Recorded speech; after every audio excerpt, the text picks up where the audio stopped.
नमस्कार मित्रांनो, कसं चाललंय? एकदम मजेत ना? मजेत असायलाच पाहिजे. म्हणजे तुम्ही आपला व्हिडिओ बघताय आणि तुम्ही मजेत नाही म्हणजे ही गोष्ट आपल्याला तरी मान्य नाही. तर मजेत असायलाच पाहिजे.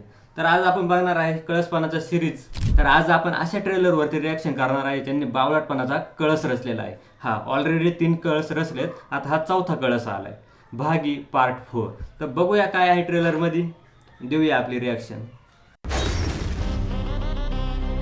लव स्टोरीज तो बहुत सुने थे पढ़े थे, लेकिन ऐसी एक्शन पैक्ड लव स्टोरी लाइफ में फर्स्ट टाइम देखी. रोमियो, मजनू, रांझा सबको फेल कर दिया.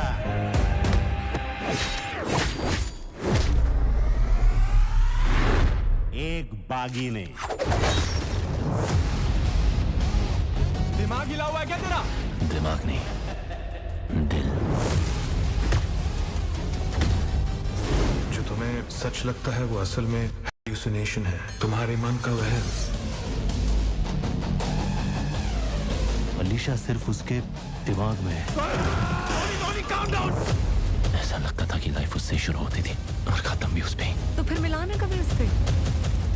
लड़की का चक्कर है. कोई लड़की है ही नहीं सर. अगर लड़की नहीं है तो लाश कहाँ से आई? इसने तो एक ही लाश बोला था, या तो सभी मुर्दे हैं, पागल हो क्या? कौन अलीशा, कौन रोनी? या तो लड़की मिलेगी या फिर सच. रोनी मुझे नहीं भूल सकता. ओ तेरे बिना मर जाना, तू ही सांसों का सहारा है, तेरे बिना ना गुजारा. अजीब किस्सा देखा खुदकुशी का. दुनिया से तंग आकर एक आशिक ने मोहब्बत कर ली. शैतान की लव स्टोरी में गॉड का क्या काम? बोल मुझे, बोल.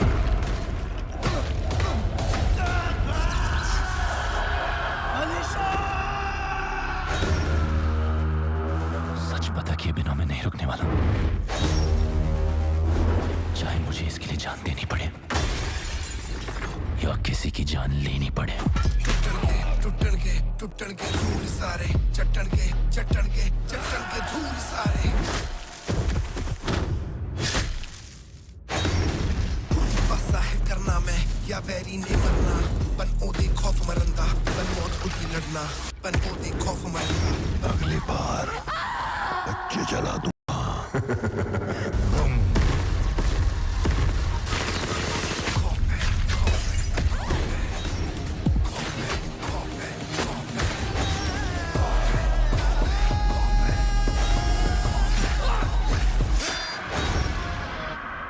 मैंने पहले भी बोला था, ये जो तुम्हारा टॉर्चर है वो मेरा वार्म अप है.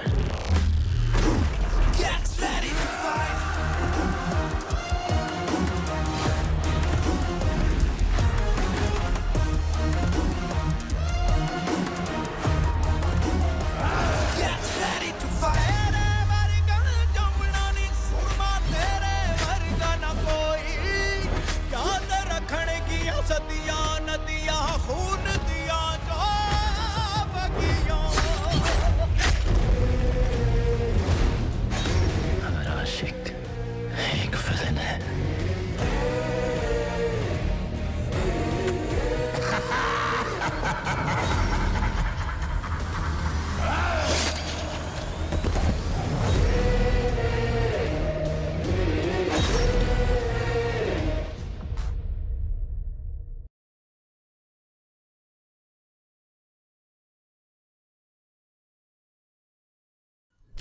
मेहनत तर खूप घेतली मेकर्सनी ॲनिमलला कॉपी करण्याची. म्हणजे टायगर श्रॉफला हे कोण समजावणार की नुसते बॉडी बनवून फिल्म हिट होत नसते. यांनी मॅक्सिमम शूट तर मला वाटतं ग्रीन स्क्रीनवरतीच गेलाय. नेव्हीचा तर डेफिनेटली ग्रीन स्क्रीनवरती. त्याच्यानंतर ते जंगलमधले फाईटसुद्धा यांनी ग्रीन स्क्रीनच शूट केलेत.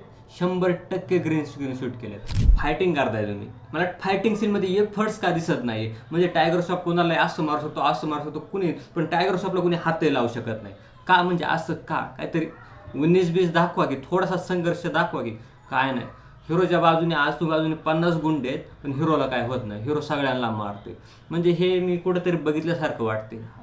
ॲनिमल ठीक आहे यार, आजकाल व्हायलन्समधल्या मूवीज हिट होतात. ॲनिमल झाली, मार्को झाली, अजून पण 2-4 मूवी आहेत ज्या व्हायलन्स प्युअर व्हायलन्समध्ये आहेत, त्या झाल्यात हिट. पण याचा अर्थ नाही असा नाही की तुम्ही फक्तच काहीतरी कापाकापी दाखवायची म्हणून दाखवायची ना. काहीतरी त्याला मिनिंग पाहिजे ना. कळसपणाचा का निर्लज्जपणाचा का कळस करतात? म्हणजे टायगरची ॲक्टिंग, संजय दत्तची ॲक्टिंग आणि थोडीशी ग्रीन स्क्रीन वगैरे काढून टाकली मूवीतून तर एकदम perfect movie.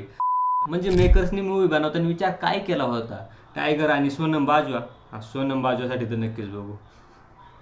Produce by Sajid Nadiadwala, म्हणजे टायगर श्रॉफच्या घरचाच प्रोड्युसर आहे. डायरेक्टेड बाय ए हर्षा, नाही हे मला माहीत नाही हा कोण आहे. स्टोरी, स्क्रीन प्ले आणि प्रोड्यूस बाय साजिद नाडेवाला, म्हणजे टायगर श्रॉफसाठी तर घरचीच movie. Music by T series, म्हणजे कॉपीराईट क्लेम नक्की ह्या व्हिडिओवरती. पुढं काय, Baaghi for release in cinema 5 September. सिनेमामध्ये कोण येणार आहे बघायला? मेकर्स का प्रोड्युसर्स? Sorry guys. तर ठीक आहे, हीच होती माझी ट्रेलरवरती रिॲक्शन. आय होप तुम्हाला आवडली असेल. जर आवडली असेल तर व्हिडिओला लाईक करा, चॅनलला सबस्क्राईब करा. पहिलाच व्हिडिओ मराठीमध्ये केला आहे मी आज, तर तुम्ही व्हिडिओला नक्की लाईक करा आणि चॅनलला सबस्क्राईब करा. आणि मूवी बघायला नक्की जायचे. भावलाटावर तुम्ही डाउनलोड करून बघता की रे, नक्की जायचं मूवी बघायला थिएटरला.